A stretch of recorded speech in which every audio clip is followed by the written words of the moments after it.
പരിശുദ്ധാത്മാവേ എന്നിൽ വന്നു നിറയണമേ. പരിശുദ്ധാത്മാവേ കൃപ ചൊരിയണമേ. പരിശുദ്ധാത്മാവേ ശക്തി പകരണമേ. പരിശുദ്ധാത്മാവേ കൃപ ചൊരിയണമേ. പരിശുദ്ധാത്മാവേ ശക്തി പകരണമേ. എല്ലാ ആരാധനയ്ക്കും സ്തുതിക്കും യോഗ്യനായവൻ, പരിശുദ്ധനായവൻ, ഇയാൾ താരയിൽ തിരുവോസ്തിയിൽ എഴുന്നള്ളിയിരിക്കുന്ന ഈശോയെ നമുക്ക് ആരാധിച്ച് സ്തുതിച്ച് മഹത്വപ്പെടുത്താം. ആരാധന പൂർണ്ണമായി നമുക്ക് സമർപ്പിച്ച് നമ്മളെ തന്നെ പൂർണ്ണമായി ദൈവത്തിന് വിട്ടുകൊടുത്ത് നമുക്ക് ആരാധിച്ച് സ്തുതിച്ച് ദൈവത്തെ മഹത്വപ്പെടുത്താം. ഹല്ലേലൂയ. ഈശോയെ ആരാധന, ആരാധന. കർത്താവേ, ഈ ആരാധനയിൽ അങ്ങയുടെ സന്നിധിയിലായിരിക്കുവാൻ അങ്ങ് നൽകുന്ന കൃപയെ ഓർത്ത് ഞങ്ങൾ അങ്ങ് ആരാധിക്കുകയും സ്തുതിക്കുകയും മഹത്വപ്പെടുത്തുകയും ചെയ്യുന്നു. ഈശോ ആരാധന, ഈശോ ആരാധന, ആരാധന. കർത്താവേ, അങ്ങയുടെ സാന്നിധ്യം മതി. കർത്താവേ, അങ്ങയുടെ സാന്നിധ്യം അനുഭവിക്കുവാനുള്ള കൃപയ്ക്കായി ആഗ്രഹിച്ച് പ്രാർത്ഥിക്കുന്നു. ഹല്ലേലൂയ. ഈശോ ആരാധന, ആരാധന, ആരാധന, ആരാധന, ആരാധന, ആരാധന, ആരാധന, ആരാധന. Hallelujah, hallelujah. ഈശോ ആരാധന, ആരാധന, ആരാധന, ആരാധന, ആരാധന. കർത്താവേ, നിൻ്റെ സാന്നിധ്യം അനുഭവിക്കുവാൻ ഞങ്ങൾക്ക് നീ കൃപ നൽകണമേ എന്ന് ആത്മാർത്ഥമായിട്ട് ആഗ്രഹിച്ച് പ്രാർത്ഥിച്ച് നമുക്ക് ദൈവത്തെ ആത്മാവിൽ ആരാധിച്ച് സ്തുതിച്ച് മഹത്വപ്പെടുത്താം. പരിശുദ്ധ പരമ ദിവ്യകാരുണ്യനാഥനായ ഈശോയ്ക്ക് നിത്യസ്തുതിക്ക് യോഗ്യനായ പരിശുദ്ധ പരമ ദിവ്യകാരുണ്യനാഥനായ ഈശോയ്ക്ക്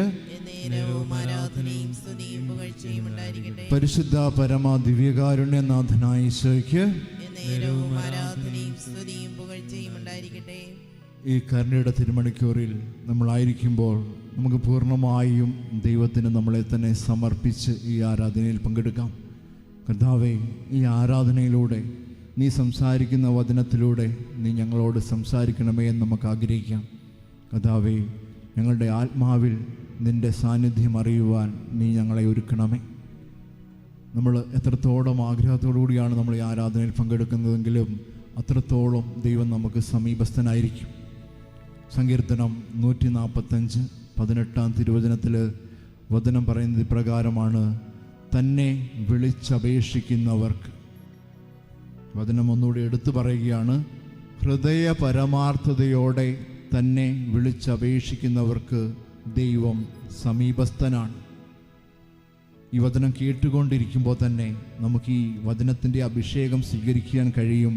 വചനം പറയുകയാണ്: ഹൃദയ പരമാർത്ഥതയോടെയാണ് നീ എന്നെ വിളിച്ചപേക്ഷിക്കുന്നതെങ്കിൽ ഞാൻ നിനക്ക് സമീപസ്ഥനാണ്. നമുക്കറിയാം, ജീവിക്കുന്ന ദൈവം നമ്മുടെ കൺമുമ്പിൽ തിരുവോസ്തിയിൽ സന്നിഹിതനായിരിക്കുന്ന നിമിഷം.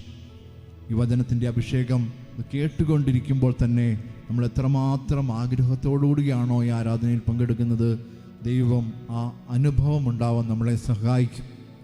അങ്ങനെ ഉണ്ടായ 2 വ്യക്തികളെക്കുറിച്ച് തിരുവചനത്തിൽ പറയുന്നുണ്ട്.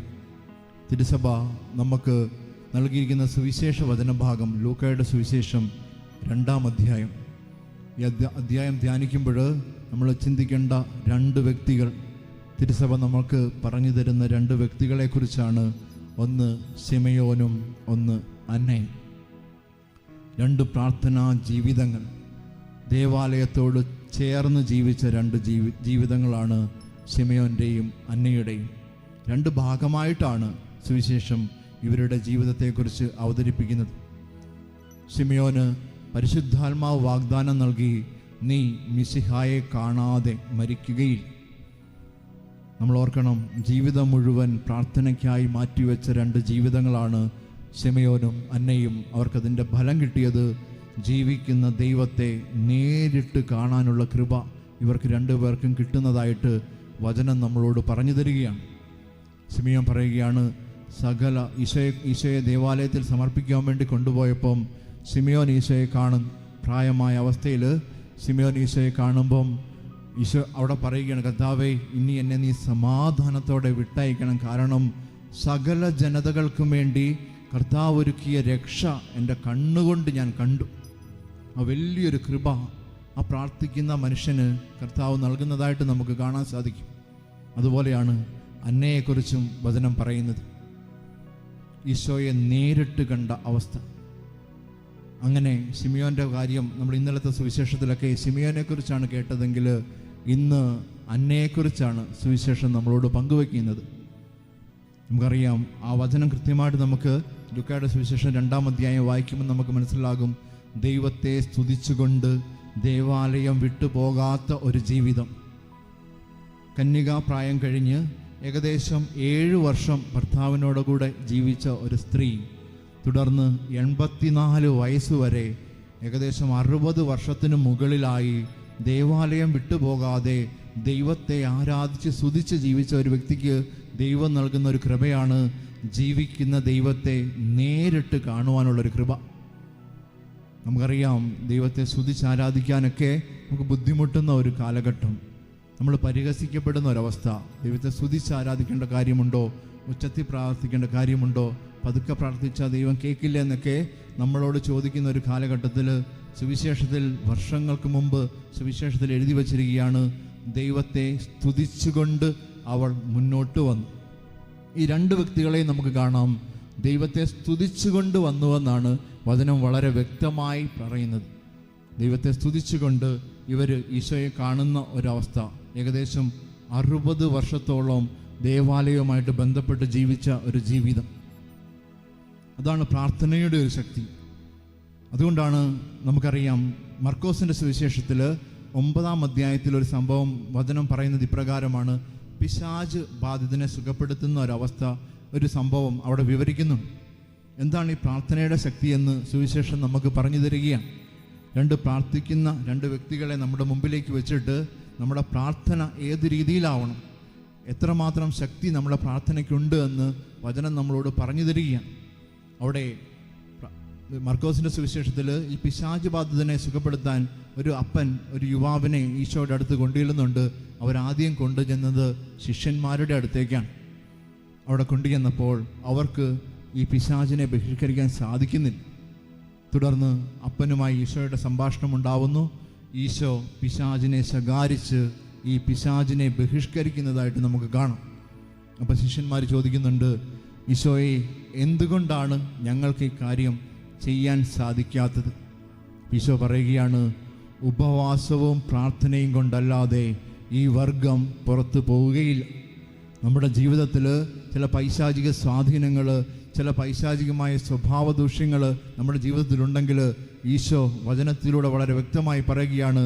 മർക്കോസിൻ്റെ സുവിശേഷം 9-ാം അധ്യായം 29-ാം തിരുവചനം, പ്രാർത്ഥനയും ഉപവാസത്തിലൂടെയും അല്ലാതെ ഈ വർഗം പുറത്തു പോവുകയില്ല. അപ്പോൾ നമ്മൾ ഏതു വിധത്തിൽ പ്രാർത്ഥിക്കണം, എത്ര ശക്തമായി പ്രാർത്ഥിക്കണമെന്ന് തിരുവചനം നമ്മളെ പഠിപ്പിക്കുകയാണ്. നമ്മൾ എത്രത്തോളം ആഗ്രഹത്തോടു കൂടിയാണ് പ്രാർത്ഥിക്കുന്നത്. കാരണം നമ്മൾ പ്രാർത്ഥിക്കാതിരിക്കാൻ ഏറ്റവും കൂടുതൽ ആഗ്രഹിക്കുന്നത് പിശാചാണ്. ദാനിയേലിൻ്റെ പുസ്തകത്തിൽ 10-ാം അധ്യായത്തിൽ കാവൽ മാലാഖമാരുടെ യുദ്ധത്തെക്കുറിച്ച് വചനം പറയുന്നുണ്ട്. അവിടെ ദാനിയേൽ പ്രാർത്ഥിച്ചപ്പോൾ പ്രാർത്ഥനയ്ക്ക് ചില തടസ്സങ്ങൾ നേരിടുന്നതായിട്ട് വചനം നമുക്ക് പറഞ്ഞു തരുന്നുണ്ട്. അവിടെ ദാനിയേലിനോട് ഒരു കാവൽ മാലാഖ വന്ന് പറയുകയാണ്, നീ ദൈവത്തെ അറിയാൻ നിന്നെ തന്നെ എളിമപ്പെടുത്തിയ നിമിഷം തന്നെ ദൈവം നിന്റെ പ്രാർത്ഥന കേട്ടു. നീ ദൈവത്തെ അറിയാൻ നിന്നെ എളിമപ്പെടുത്തിയ ആ നിമിഷം തന്നെ നിന്റെ പ്രാർത്ഥന ദൈവം കേട്ടു. പക്ഷേ ചില തടസ്സങ്ങളുണ്ടായിട്ടുണ്ട്. അപ്പോൾ അവിടെ പറയുന്നത് ഇങ്ങനെയാണ്, പേർഷ്യ രാജ്യത്തിൻ്റെ മാലാഖ, ഒരു അരൂപി ഈ പ്രാർത്ഥനയ്ക്ക് തടസ്സം നിൽക്കുകയാണ്. അവിടെ ഈ കാവൽ മാലാഖയെ സഹായിക്കാൻ വന്നത് മുഖ്യദൂതനായ വിശുദ്ധ മിഖായേൽ. ഈ മിഖായേൽ മാലാഖയും കാവൽ ദൂതനും തമ്മിൽ ഏറ്റുമുട്ടലുണ്ടായ സമയത്ത് ഈ മിഖായേൽ മാലാഖയും ഈ ദേശത്തിൻ്റെ അരൂപിയും തമ്മിലൊരു ഏറ്റുമുട്ടൽ ഉണ്ടാകുമ്പോൾ ഈ കാവൽ മാലാഖ അറിയിക്കേണ്ട കാര്യം ദാനിയേലിനെ അറിയിക്കാൻ പോകുന്നതായിട്ട് വചനം നമ്മൾക്ക് പറഞ്ഞു തരുന്നുണ്ട്. ചില ദേശത്തിൻ്റെ അരൂപികൾ, ചില ദുഷ്ടാരൂപികൾ നമ്മുടെ ചില പ്രാർത്ഥനകൾ, ചില മേഖലകൾ തടസ്സങ്ങൾ മാറാത്തതുണ്ടെങ്കിൽ ചില അരൂപികൾ നമുക്കെതിരെ നിൽക്കുന്നുണ്ടോ എന്ന് വചനം നമ്മൾ ചിന്തിക്കാൻ നമുക്ക് പറഞ്ഞു തരികയാണ്. അതുപോലെ മറ്റൊരു സംഭവം നമുക്ക് കാണാം. എപ്രകാരമാണ് നമ്മൾ പ്രാർത്ഥിക്കേണ്ടത്? മത്തായിയുടെ സുവിശേഷം 20-ാം അധ്യായത്തിൽ 2 അന്ധന്മാർക്ക് സൗഖ്യം നൽകുന്നത് നമുക്ക് കാണാൻ സാധിക്കും. അവിടെ അവർ യേശു അതിലെ കടന്നു പോകുന്നുണ്ട് എന്ന് കേട്ടപ്പോൾ അവർ വിളിച്ചു പറഞ്ഞു, ദാവീദിൻ്റെ പുത്ര, പാപികളായ ഞങ്ങളോട് കരുണ കാണിക്കണമേ എന്ന്. അവർ പ്രാർത്ഥിച്ച സമയത്ത്, അവർ നിലവിളിച്ച സമയത്ത് അവിടെ കൂടെ ഉണ്ടായിരുന്ന ജനക്കൂട്ടം അവരെ ശകാരിച്ചുകൊണ്ട് മിണ്ടാതിരിക്കാൻ ആവശ്യപ്പെട്ടു. അവർ ചെയ്തതാണ്, കൂടുതൽ ഉച്ചത്തിൽ ദൈവത്തെ വിളിച്ച് ദൈവത്തോട് പറഞ്ഞു, കർത്താവേ ഞങ്ങളോട് കരുണ കാണിക്കണമേ. ആ ഒരു ബോധ്യം. കാരണം നമുക്ക് പലവിധ അസ്വസ്ഥതകളും പല തരത്തിലുള്ള അസ്വസ്ഥതകളും നമുക്കുണ്ടാവാം. പ്രാർത്ഥനയ്ക്ക് നമുക്ക് മടുപ്പ് തോന്നാം, പല വിചാരങ്ങൾ കടന്നു വരാം. അപ്പം നമ്മൾ എത്രമാത്രം പ്രാർത്ഥനയിൽ ആഴപ്പെടുന്നുവോ അത്രമാത്രം നമുക്ക് ദൈവാനുഭവം ഉണ്ടാകുമെന്ന് വചനം നമുക്ക് പറഞ്ഞു തരികയാണ്. നമ്മൾ ഓർക്കണം, ഏകദേശം 60 വർഷം ദേവാലയത്തോട് ചേർന്ന് പ്രത്യാശയോടെ രക്ഷകനെ കാത്തിരുന്ന ഒരു സ്ത്രീയെക്കുറിച്ചാണ് തിരുവചനം നമ്മളോട് പറഞ്ഞു തരുന്നത്. 60 വർഷം.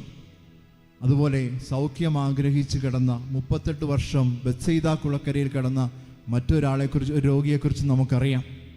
38 വർഷം സൗഖ്യം ആഗ്രഹിച്ച് കിടന്ന ഒരു വ്യക്തി. നമ്മൾ പ്രത്യാശയോടെ കാത്തിരിക്കുവാനുള്ളൊരു കൃപ നമുക്കുണ്ടാവണം.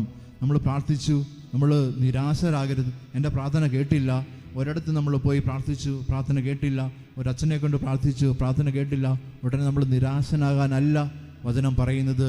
യാക്കോബിൻ്റെ ലേഖനത്തിൽ വചനം പറയുന്നത് ഇപ്രകാരമാണ്: വിശ്വാസത്തോടെയുള്ള പ്രാർത്ഥന രോഗിയെ സുഖപ്പെടുത്തും. നമ്മുടെ കുറവാണ്, പ്രാർത്ഥന കേൾക്കാത്ത ഒരു പക്ഷേ നമ്മുടെ തന്നെ കുറവ് കൊണ്ടായിരിക്കാം. അതുകൊണ്ടാണ് അവിടെ വചനം പറയുന്നത് ഇപ്രകാരമാണ്: വിശ്വാസത്തോടെയുള്ള പ്രാർത്ഥന രോഗിയെ സുഖപ്പെടുത്തും, അവിടുന്ന് അവനെ എഴുന്നേൽപ്പിക്കും, അവൻ പാപം ചെയ്തിട്ടുണ്ടെങ്കിൽ അവിടുന്ന് ആ പാപം മോചിപ്പിക്കും. ഇതാണ് വചനം നമുക്ക് നൽകുന്ന ഒരു ഉറപ്പ്. അപ്പോൾ അത്രമാത്രം ആഗ്രഹത്തോടെ നമ്മൾ പ്രാർത്ഥന ക്രമീകരിക്കണമെന്ന് സുവിശേഷം നമുക്ക് പറഞ്ഞു തരികയാണ്. പ്രത്യാശയോടെ കാത്തിരിക്കുവാനുള്ളൊരു കൃപ നമുക്ക് ഉണ്ടാവണം. അതാണ് വചനം നമ്മളോട് പറഞ്ഞു തരുന്നത്. അതുപോലെ നമ്മുടെ പ്രാർത്ഥനയ്ക്ക് ചില പോരായ്മകളുണ്ടാവാം. അപ്പോൾ നമ്മൾ എപ്രകാരം, അതുകൊണ്ടാണ് റോമാക്കാർക്ക് എഴുതിയ ലേഖനത്തിൽ വചനം വളരെ വ്യക്തമായി പറയുന്നത്, നമ്മുടെ ബലഹീനതയിൽ ആത്മാവ് നമ്മളെ സഹായിക്കുന്നു. നമുക്ക് ചില മേഖലയിൽ ചില തടസ്സമുണ്ട്, കർത്താവേ പ്രാർത്ഥിക്കാൻ സാധിക്കുന്നില്ല, പ്രാർത്ഥിക്കാനിരിക്കുമ്പോൾ പല വിചാരങ്ങൾ കടന്നു വരുന്നു, മടുപ്പ് തോന്നുന്നു. അപ്പോൾ വചനം പറയുകയാണ്, നിന്റെ ബലഹീനതയിൽ ആത്മാവ് നിന്നെ സഹായിക്കും. വേണ്ട വിധം പ്രാർത്ഥിക്കേണ്ടത് എങ്ങനെയെന്ന് നിനക്കറിയില്ലെങ്കിൽ അവാച്യമായ നെടുവീർപ്പുകളോടെ ആത്മാവ് തന്നെ നിനക്ക് വേണ്ടി മാധ്യസ്ഥം വഹിക്കും. പരിശുദ്ധാത്മാവ് തന്നെ നമ്മുടെ ഹൃദയ വിചാരങ്ങൾ അറിഞ്ഞിട്ട് നമുക്ക് വേണ്ടി മാധ്യസ്ഥം വഹിക്കുമെന്നാണ് തിരുവചനം നമ്മളോട് പറഞ്ഞു തരുന്നത്. അപ്പോൾ ആ ഒരു കൃപ, കർത്താവേ പ്രാർത്ഥനയിൽ ആഴപ്പെടുവാനുള്ളൊരു കൃപ ഞങ്ങൾക്കുണ്ടാവണം. സ്ഥിരമായ ഒരു പ്രാർത്ഥനാ ജീവിതം കർത്താവിനോട് ചേർന്ന് ജീവിച്ച് ഒരു ദൈവാനുഭവത്തിൽ വളർന്നു വരുവാൻ നമ്മൾ ആത്മാർത്ഥമായിട്ട് ആഗ്രഹിച്ച്, കർത്താവേ നിന്നോട് ചേർന്ന് ജീവിക്കുവാനുള്ളൊരു കൃപ ഞങ്ങൾക്കുണ്ടാവണമേ എന്ന് ഈ ആരാധനയിൽ വളരെ പ്രത്യേകമായി നമുക്ക് ആഗ്രഹിച്ച് പ്രാർത്ഥിക്കാം. നമ്മൾ ഈ കരുണയുടെ തിരുമണിക്കൂറിൽ ദിവ്യകാരുണ്യ ആശീർവാദത്തിനായിട്ട് ഒരുങ്ങുമ്പം ഒരു വചനം നമ്മുടെ ഹൃദയത്തിൽ ഏറ്റുവാങ്ങാം. റോമാക്കാർക്ക് എഴുതിയ ലേഖനം 12-ാം അധ്യായം 12-ാം തിരുവചനം: പ്രത്യാശയിൽ നിങ്ങൾ സന്തോഷിക്കുവിൻ, ക്ലേശങ്ങളിൽ നിങ്ങൾ സഹനശീലരായിരിക്കുവിൻ, പ്രാർത്ഥനയിൽ നിങ്ങൾ സ്ഥിരതയുള്ളവരായിരിക്കുവിൻ. സ്ഥിരമായൊരു പ്രാർത്ഥനാ ജീവിതം, ദൈവത്തോട് ചേർന്ന് ജീവിക്കുന്ന ഒരു ജീവിതമായി നമ്മുടെ ജീവിതങ്ങൾ മാറുവാൻ വേണ്ടി ആഗ്രഹിച്ചുകൊണ്ട് നമുക്ക് ദിവ്യകാരുണ്യ ആശീർവാദം സ്വീകരിക്കാം.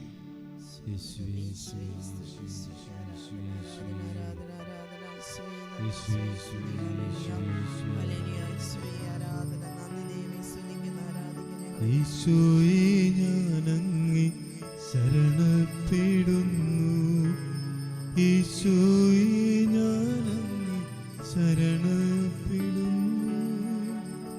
പരിശുദ്ധ പരമ ദിവ്യകാരുണ്യത്തിന് എന്നേരവും ആരാധനയും സ്തുതിയും പുകഴ്ചയും ഉണ്ടായിരിക്കട്ടെ.